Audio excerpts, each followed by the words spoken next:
Welcome to the podcast of Fur-Ractical Pet Parents. Sniffing out for budget-friendly pet tips? Then this podcast is your treat. Pesas and Paws. Welcome back to Pesas and Paws, the Pet Health Podcast. Again, I'm your host, Alex, and today we are shifting our focus on our canine companions. And just like cats, dogs are also prone to common health issues that can both be emotionally and financially draining.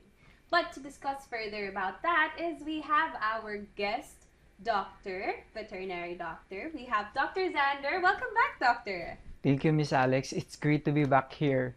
Yes, definitely. We enjoyed our last episode. So Yeah. now, Doc, can I ask you, what makes dogs such beloved members of our families? Okay. Number one, very loyal kasi yung mga alaga nating aso. No? Yes. So, yes, some of our millennials or mga Gen Zs or other generation, very active kasi yung lifestyle. And mas ano na tayo ngayon mas aware tayo sa health natin. Yung mga canine companions natin, kasama natin mag-walk, na-exercise tayo, na-exercise sila. So, very good yun para sa health natin. At the same time, nagpo-produce sila ng dopamine for us. Pag niyakap natin, hinag natin, very common din yung mental health sa atin. Yes. Which is yung companion natin, sila yung nagbibigay ng relief sa stress. So, to be honest, ang ganda na magkaroon ng dog sa bahay. I agree. Yeah. We too have like a lot of dogs. Mostly are rescued, honestly. Ooh, yes. So, nice. yes, our family also do that kasi sobrang close namin when it comes to dogs. Now, Doc, let's jump into the health issues that our dogs can face, of course. And one thing, the most popular thing that I want to focus or I want to ask you personally is all about parvovirus. Can you tell us more about this? Okay. Yung canine parvovirus, nag-start siya at age ng 6 weeks old. So, once the maternal antibody ay wala na sa katawan nila, maaari na silang tamaan ng canine parvovirus. So, naglalas yung kanilang 6 weeks to 6 months. Yun yung mga trigger age nila na tamaan ng canine parvovirus. So, yung canine parvovirus, again, nagkakos siya ng gastrointestinal disturbances. Andyan yung vomiting, bloody diarrhea na may amoy isda. Kapag malansa, most likely may blood, dalhin mo agad sa vet. Kasi most likely, kung ganun yung age ng puppy mo, baka parvo yan. So, yung diarrhea, very common na manifestation, yung emaciation and lack of appetite. So, yan yung common manifestation ng canine parvovirus. I see. So, Doc, I would like to know yung pinaka main symptoms. Yeah, main symptoms ng parvovirus. Kasi I too, we also experienced that with our pets. Pero, thankfully, Na-survive. They survived Very naman. good. Of course, Oo. syempre dinala talaga namin siya to the nearest vet clinic there. So, I wanna know about the symptoms of parvovirus. Number one symptoms nito, yung sabi ko nga sa inyo, bloody diarrhea. Yes, bloody diarrhea. So, once na nagkaroon na ng bloody diarrhea, very hard to treat na yan. Number two, symptoms na, yung vomiting. So, sometimes color white, sometimes color dilaw, and worst case scenario na may kasama na siyang dugo. At an early age of Yeah. what? Early age, as 6 weeks old, pwede na silang tamaan. Okay. Pero magmamanifest yung symptoms once exposed na yung mga alaga natin, no? 1 to 7 days yung incubation ng virus, lalabas na yung clinical signs and symptoms na yun. So, mawawala din yung appetite nila. So, kung very common na ang lakas kumain ng alaga natin. So, yung nangyayari sa kanila, kahit ibigay mo yung favorite na treats or food na pwede mong i-offer sa kanya, hindi niya kakainin yun. Bukod doon, sobrang foul na ng odor. Kasi nga, nagbi-bleed na siya from the inside. So, yun yung very common reason. Okay, so how about the treatment naman itong parvovirus? Number one, kailangan nating ipa-diagnose. Okay. So, madali lang i-diagnose yung canine parvovirus. So, magba-blood test lang tayo. Then, viral screening, i-scan lang siya for lateral flow or Even kapag ka medyo may enough na fund tayo, pwede nating ipa-PCR or yung polymerase chain reaction. Yan yung ginagawa kapag may COVID tayo. Di ba pinapa-PCR, RT-PCR. So meron din yan sa mga vet para lang ma-determine natin kung parvo ba talaga yung cause. So after ma-diagnose, magbibigay kami ng ng mga antibacterial treatment. Dok, bakit parvo virus yun, bacteria binibigay mo, no? Sometimes kasi kailangan nating i-prevent yung secondary bacterial infection. Yung virus kasi sisirain niya yung lining ng kanyang intestines. So magko-cause siya ng bleeding. After niya mag-cause ng bleeding, i-attack siya ng bacteria. So yun yung kailangan nating gamutin. So fluid replacement then is number 1 option and hospitalization. So yung mga yung mga way natin para i-treat. Unfortunately, Miss Alex, wala pa kasi talagang treatment sa canine parvo. Walang specific treatment na papatay sa parvo. Ngayon, nauuso yung mga canine monoclonal antibodies. Pero, hindi pa ganun ka-efficient. Pero, syempre, kailangan pa yan ng further studies. So, marami pang way talaga na kailangan i-develop sa canine parvoviral infection. So I guess it's also up to us pet owners to Yeah. be aware firsthand kung ano ba yung nangyayari with our pets. Yeah. So kailangan talaga dalhin natin siya to the nearest vet clinic, right? Right, Doc? Okay, so next I want to know more about the gastric dilatation volvulus. Is that how I pronounce it, Doc? Gastric dilatation and volvulus. Okay. Yung canine mga canine natin, especially yung mga malalapad yung katawan na breed. Hindi yung malalapad na katawan ng tao. Sorry. So, yung gastric dilatation, very common siya sa mga Labrador. Labrador, Doberman, Boxer. So, kasi mas mabilis magkaroon ng bloat kapag ka medyo malapad yung body nila. So, ang tendency, umiikot yung bituka nila. Nagtutwist yun. So, nagkakos siya ng cyanosis dun sa area, bleeding, and infection. So once na nangyari yun, very painful for them. Makikita mo, susuka yung aso mo. Magtataiyan ng may blood. Tapos very in pain. Pag tinap mo yung abdomen, ang tigas. So dahil nga dun sa problem na yun, kailangan mo siya i-rush agad sa vet. So yun yung gastric dilatation and volvulus. So, yung visible symptoms nito, Doc, like, saan siya nagsa-start usually? How can you, suggest na parang, okay, ito na yung it's happening. Like, there's symptoms of GVT. Okay. Unfortunately, para tong heart attack. Wala siyang specific clinical symptoms. Makikita mo lang very weak na yung aso mo. Weak na siya, in pain na siya, nagsusuka na siya, nagtatai na siya. I-rush mo na agad sa vet. Ipa-x-ray, ultrasound, para ma-determine natin kung GDV nga. Lalo na maging aware ka din kung ano ba yung breed ng aso mo, no? Kapag ka Doberman yan, Labrador, Chow Chow, or yung medyo malalapad yung katawan nila, barrel-shaped bodies, dalin mo na, baka GDV na yan. Alright. Okay, so Doc, what are the cost of this kinds of emergency? Sobrang mahal nito. Sa totoo lang, number 1 pa lang, no, yung mga lab test natin. Yung mga lab test, it will cost you fortune na eh. Totoo lang. Surgical operation. Surgery lang kasi talaga yung way natin para i-treat yan. And syempre yung further confinement. Syempre as pet owner, alam natin kung gaano kamahal yun. Kasi na-experience natin. Yes. 'Di ba? So, kailangan lang natin maging proactive din. Now, I want to know more about hip dysplasia. Am I saying it right? Yeah.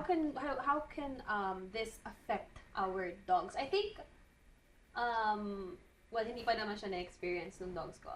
Does this affect older dogs or makaka-apekto rin siya with younger ones or puppies?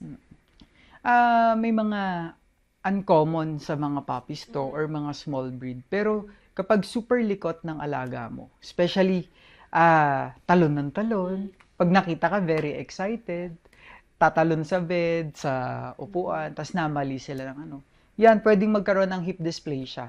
Ang nangyayari dito, yung kanyang pelvic bone, which is ito yung pelvic bone, ito yung femoral head, nagkakaroon siya ng dislocation. So, yun yung hip dysplasia. So, pagka nangyari yun, anong gagawin natin? It's either surgical operation, which is removal ng femoral head. Yung ulo ng buto ay tatanggalin para hindi na siya tumama and mag-cause siya ng pain. Then, another one is hip replacement surgery. Meron na dito sa Pilipinas nun. Ang daming magagaling na ortho dito. So, may mga ganong ways na tayo para i-treat yung hip dysplasia. So, common to sa mga large breed and toy breed natin. What do you mean by toy breed? Sorry. Mga poodle. Yung mga cute na poodle, I see. Pomeranian, Okay, yan, okay, yan.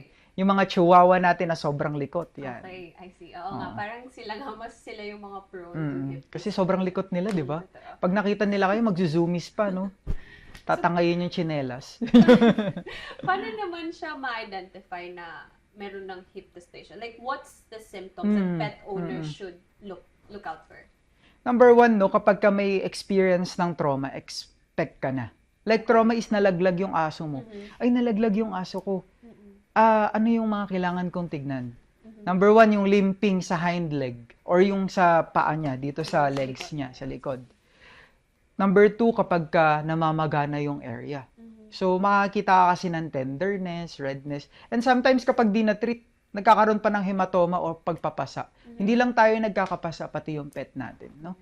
So, pag worst case scenario na, kapag di mo talaga siya nadala sa vet, worst case scenario to ha, napaparalyze sila. Kasi yung nerve doon, pwedeng tumama yung head ng femur until maparalyze na yung ano mo, yung pet mo. So, kapag nakakita ka ng limping, then may history ka naman ng trauma sa bahay mo, dalhin mo na sa vet para alam nyo kung paano gagawin or paano gagamutin. So, Doc, earlier you mentioned na talagang kailangan na nito ng operation. Tama ba? O what are the other treatments that the pet owners should also do? Number one, management pa din talaga. Siyempre, as pet owners, responsible tayo sa behavior ng alaga natin. Dapat i-confine natin sila sa smaller spaces for the meantime na nagtitreat tayo. Then, pumapasok dyan yung mga physical therapies. Like, siyempre, kapag after the surgery, after the treatment, kailangan i-walk natin sila. Kasi kailangan palakasin na yung muscle. Kasi hindi na siya umaasa dun sa head ng femur na nakadikit sa pelvic bone. So, kailangan natin siya palakarin. So, may hydrotherapy na rin and laser therapy na available dito sa ating sa bansa natin. No? Marami ng clinic na nag-o-offer niyan. Yung hydro, limited pa lang. Yung mga nag-o-offer. Sounds costly. Yeah, costly. Costly siya. Kaya kailangan maging proactive tayo talaga. Totoo. So, Doc, I want to ask you about arthritis. I know this is very common sa mga older dogs, ganyan. Can you tell us about the management strategies when it comes to arthritis? Okay. Number one, no, yung mga management natin sa arthritis. Marami na tayong way to treat it. Pero gusto ko lang din i-add dito sa arthritis. Isa siya sa mga common na ginagawa ng euthanasia. Yeah, kasi nagkakaroon na ng paralysis yung patient kapag very worse na yung arthritis, no.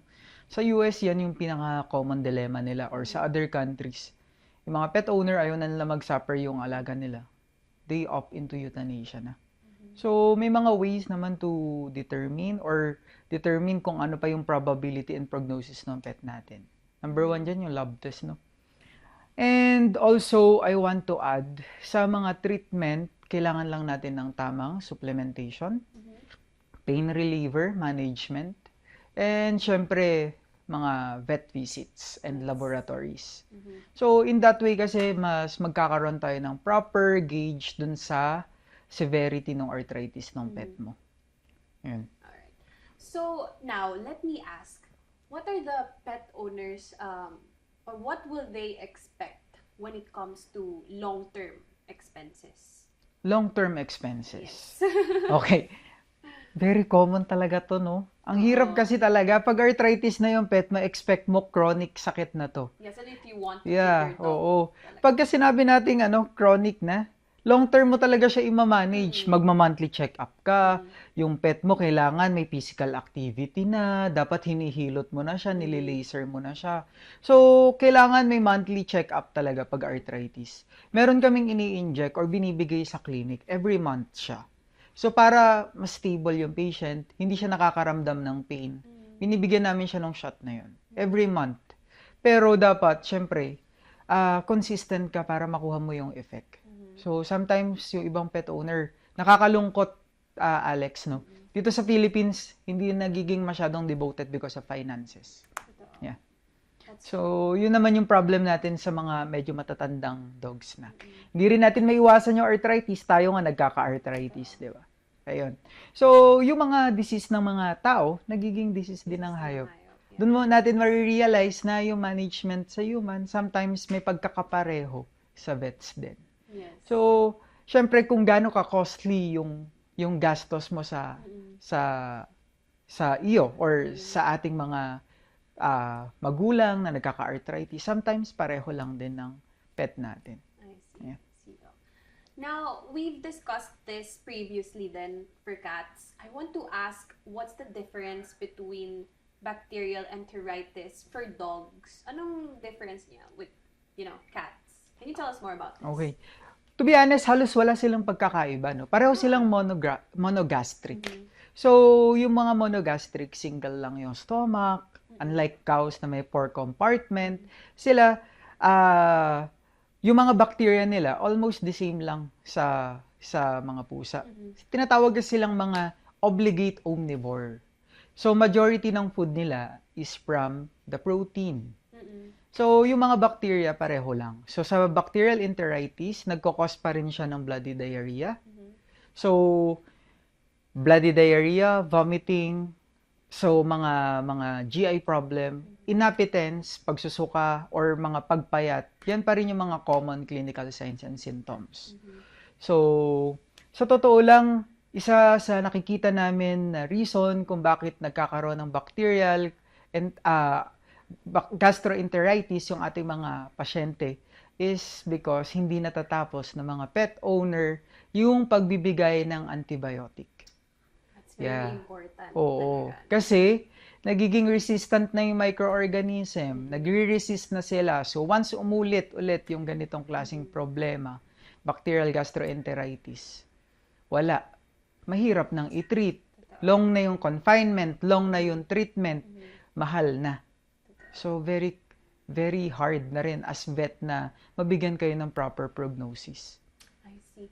Now, talking about the symptoms and the treatments, Doc, what are your suggestions, or can you share us more about when it comes to halimbawa may symptoms and how to treat them as early as possible? Symptoms, how to treat them. Sometimes kasi, yung mga pet owner, nagre-rely tayo sa Google. Maging honest tayo. Even ako, ginugoogle ko yung sarili ko kapag kami nararamdaman ako eh. So, syempre, ganun din tayo bago tayo pumunta sa vet, nag-google tayo. Pero wag natin siyang gawing hobby. So, wag natin siyang gawing hobby na malala na pala yung alaga natin bago natin dalhin sa vet. So, pag nakakita ka na ng mga clinical signs like bloody diarrhea, bloody na yun, expect mo worse na yung clinical sign niya. So, dalhin mo na agad sa vet. Lagi naman, mas better na agapan yung sakit kesa mag-treat tayo ng long run. So, yun naman lagi yung ina-advise namin. Once makita mo yung dehydration, vomiting, diarrhea, dalhin mo sa vet, huwag ka mag-google. Kasi kapag ka nag-google ka, bibigyan ka niya ng electrolyte, bibigyan ka niya ng antibiotic. Which is wrong. Yeah. Hindi natin alam kung anong type ng bacteria yung meron sa tiyan ng alaga mo, kaya nga meron tayong bacterial culture. So, hindi lang raising awareness about gastroenteritis, no? Proper use ng antibiotics very essential sa ganitong klaseng sitwasyon. Check up. Tama. Yeah. I agree. Now, syempre, as a pet owner myself, I know the burden, no? Financially and emotionally. Ikaw ba, Doc, have you seen firsthand, like, pet owners suffer from the same situation, no? Yung stress, emotional stress, and financial stress. Can you share us more about it? Grabe, parang everyday, Alex. Sobrang everyday talaga. Hindi, OA na yung word na sobra, tapos ano pa no? Pero, makikita mo kasi, ma'am, kailangan nating i-lab test yung alaga mo. Kailangan natin ng x-ray, bacterial culture. Kailangan din natin ng other mga test pa. Pero, wala silang pang test. Anong gagawin natin? 'Di ba? So, makikita mo na lang yung pamilya umiiyak. Kasi hindi namin ma-provide yung proper, kasi naman as vets, to be honest, ititreat namin yan symptomatically. Pero, paano kung wala kaming proper diagnosis, paano namin siya matitreat specifically? Magkaiba yung symptoms at saka specific treatment. Tandaan natin yun. So, pagka mga financial burden ni owner, especially sa testing pa lang, hindi na namin ma-provide yung proper healthcare na para sa alaga mo. Expect mo poor prognosis tayo. So makikita namin very emotional sila, pero wala kaming magawa. So yun, gusto ko lang din i-raise yung awareness na hindi namin gusto na hindi i-treat yung alaga nyo. Gusto lang namin i-treat properly yung alaga nyo.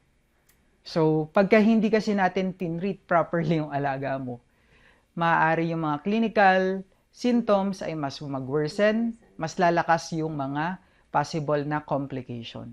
So, pet owners, maging wise tayo sa pera. Okay. So, ayan. You've heard it firsthand from Dr. Xander himself. I love that. Thank you so much for sharing that, Doc. No. Now, I believe that is where the pet health insurance comes in, no? Tama Yeah. ba? Yung financial planning is very, very important. So, how do you think standard insurance, pet health insurance, can help dog owners? Okay. Number 1, laboratory pa lang. Laboratory, diagnosis, medication, and kung may possible surgery, kino-cover na nila. So, if meron kang alagang hayop, kumuha ka ng insurance.